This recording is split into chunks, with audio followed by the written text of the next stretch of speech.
ओम कृष्णाय वासुदेवाय हरये परमात्मने प्रणता क्लेशनाशाय गोविंदाय नमो नमः. श्री शिवाय नमस्तुभ्यं. हर हर महादेव. ओम श्री महालक्ष्मी नमः. नमस्कार मैत्रिणींनो. भगवान श्रीकृष्ण म्हणतात, अंघोळ करताना हे कार्य करा, धनाची कमी भासणार नाही. अंघोळ करताना पायावर पाय घासल्याने, दररोज न चुकता हर हर गंगे गरुड पुराणानुसार अंघोळ करताना पूर्ण विवस्त्र होऊन अंघोळ केल्यास काय होते बघा. गरुड पुराणानुसार भगवान श्री विष्णू माता लक्ष्मीला म्हणतात, जे स्त्री पुरुष अंघोळ करताना हे नियम पाळतात त्यांच्या घरी लक्ष्मी माता वास कायम झाला पाहिजे. जर आपल्या कर्मकांडात काही गोष्टी लक्षात ठेवल्या तर आध्यात्मिकपेक्षा जास्त फायदा मिळू शकतो. नाहीतर आयुष्यभर पश्चाताप करत बसावे लागेल. एकदा भगवान विष्णू माता लक्ष्मीसोबत हरिद्वारमध्ये फिरत होते. लक्ष्मी मातेने पाहिले की सर्व लोक नदीत स्नान करत आहेत आणि हर हर गंगे असे म्हणत आहेत. भक्तांनो, सध्या जर तुम्ही ही कथा ऐकत असाल तर ती पूर्ण ऐका, वाचा, तरच त्याचे सर्व महत्त्व समजेल. जेव्हा देवी लक्ष्मी मातेने पाहिले की सर्व लोक स्नान करत आहेत आणि हर हर गंगे म्हणत आहेत, परंतु प्रत्येकजण दुःखी आणि अस्वस्थ होता, तेव्हा लक्ष्मी मातेने भगवान विष्णूंना विचारले की इतक्या वेळा गंगे स्नान करून त्यांचे पाप आणि दुःख का नष्ट होत नाही? आता गंगेमध्ये तथ्य राहिले नाही का? यावर भगवान विष्णू म्हणाले, गंगेत ज्या त्या तिथीला स्नान करणे खूप महत्त्व आहे, तेवढी शक्ती आहे, पण या लोकांनी गंगेचे पावित्र्य जपले नाही, म्हणून त्यांना सतत कोणत्या ना कोणत्या दुःखाचा सामना करावा लागतो. जर गंगेचे पावित्र्य जपत नाही तर त्यांना फायदा कसा होणार? लक्ष्मीजींनी आचार्याने विचारले की त्यांनी स्नान कसे केलेले नाही? अंघोळ करून सगळेजण जात आहेत, त्यांचे शरीर अजूनही कोरडे झालेले नाही. भगवान विष्णू म्हणाले, हे लोक फक्त पाण्यात डुबकी मारून घेत आहेत. मी उद्या त्याचे रहस्य सांगेन. नदीजवळ एक मोठा खोल खड्डा होता आणि भगवान विष्णूंनी लीलेतून म्हाताऱ्याचे रूप धारण केले आणि त्या खड्ड्यात जाऊन पडले. जणू काही माणूस चालत असताना खड्ड्यात पडला आणि प्रयत्न करूनही बाहेर पडू शकला नाही. त्यानंतर त्यांनी लक्ष्मीजींना त्या खड्ड्याजवळ बसवले आणि त्यांना सांगितले, तुम्ही लोकांना हाका मारत राहा, माझ्या म्हाताऱ्याला वाचवा, माझ्या पतीची सुटका करून त्यांचे प्राण वाचवा, आम्हा दोघांना मदत करावी. आणि भगवान विष्णूंनी हे देखील समजावून सांगितले की जेव्हा कोणी मला खड्ड्यातून बाहेर काढण्यास तयार असेल तेव्हा फक्त असे सांगा की माझा पती पूर्णतः पुण्यवान आहे. जे पुण्यवान आहेत त्यांनीच माझ्या पतीला स्पर्श करायचा. जे पापी आहेत त्यांनी जर चुकूनही माझ्या पतीला स्पर्श केला तर पूर्ण जळून राख भस्म होईल. त्यामुळे जो पुण्यवान आहे त्यांनीच नेहमी स्पर्श करावा. असे म्हणून लक्ष्मींनी तथास्तु म्हटलं. लक्ष्मी खड्ड्याच्या काठावर बसल्या आणि भगवान विष्णू त्यांना जे काही शिकवले होते ते करू लागल्या. गंगेत अंघोळ करून लोकांचे टोळकेच्या टोळके येत होते आणि म्हातारीचे रूप धारण केलेल्या लक्ष्मीला, म्हणजे असे सुंदर मुलीला बसलेले पाहून अनेकांच्या मनात पापांची भावना येत होती. काही दयाळू भावनांच्या लोकांनी लक्ष्मीला असे सांगितले की म्हाताऱ्याला मरू द्या, ओरडतेस कशाला? तर काही दयाळू स्वभावाचे पुरुष होते, त्यांनी म्हाताऱ्याला पतीला हात देण्याचा प्रयत्न केला, पण लक्ष्मी देवीने असे म्हणून थांबवले. त्यांना वाटले, गंगेत स्नान करून आलो तर काय झालं, पण आपण निश्चितच पापी आहोत, पण मदत करताना आपण जळून राख झालो तर? असे म्हणून ते तिथून निघून गेले. शेकडो आले आणि शेकडो गेले, पण लक्ष्मी आणि भगवान श्रीहरी विष्णूंची कोणीच मदत केली नाही. लोक तिथून निघून संध्याकाळ झाली तेव्हा भगवान विष्णू माता लक्ष्मीला म्हणाले, अहो बघा, कोणीतरी खऱ्या मनाने गंगेत स्नान करायला आले आहे का? त्यानंतर काही वेळाने एक तरुण हर हर गंगे म्हणत बाहेर आला.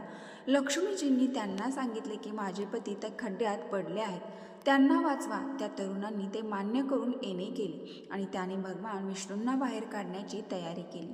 लक्ष्मी मातेने त्यांना थांबवले आणि म्हणाल्या, पुत्र, तू जर पूर्णपणे पुण्यवान नसशील तर माझ्या पतीला स्पर्श केल्यानंतर तू जळून भस्म होशील.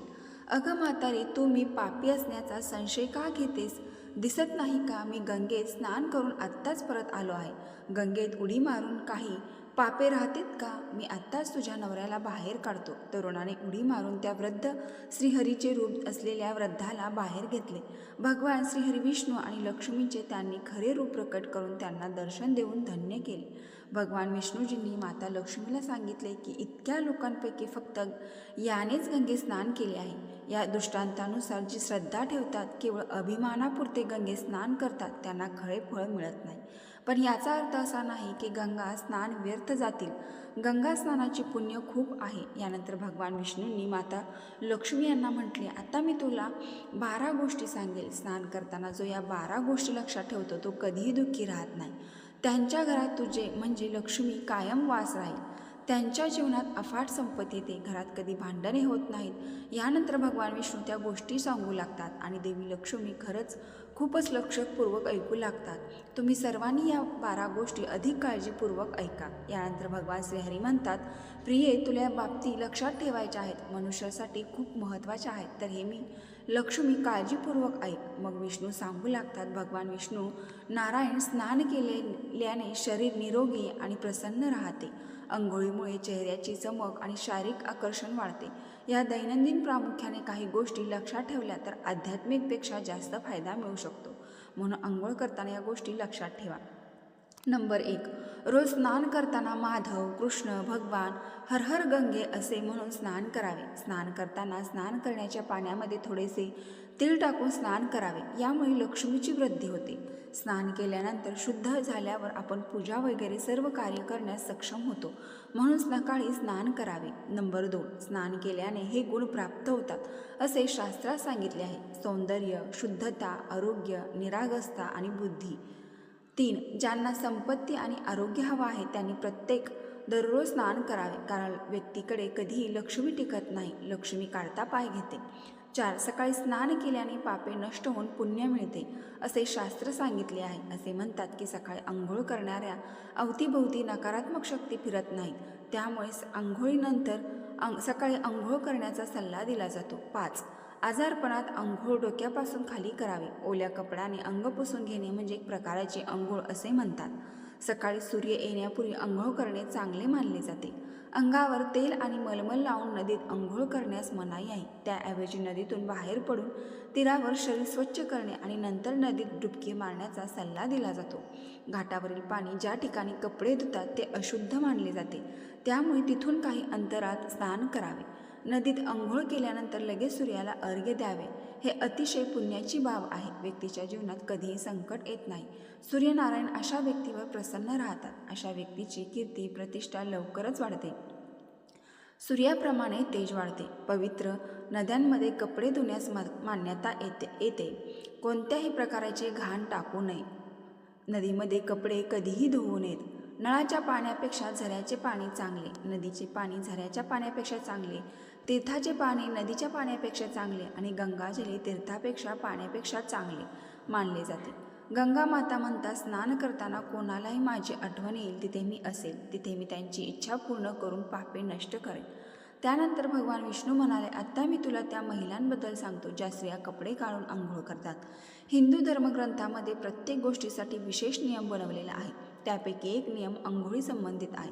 सामान्य माणसाने शास्त्राचे नियम पाळायला पाहिजे.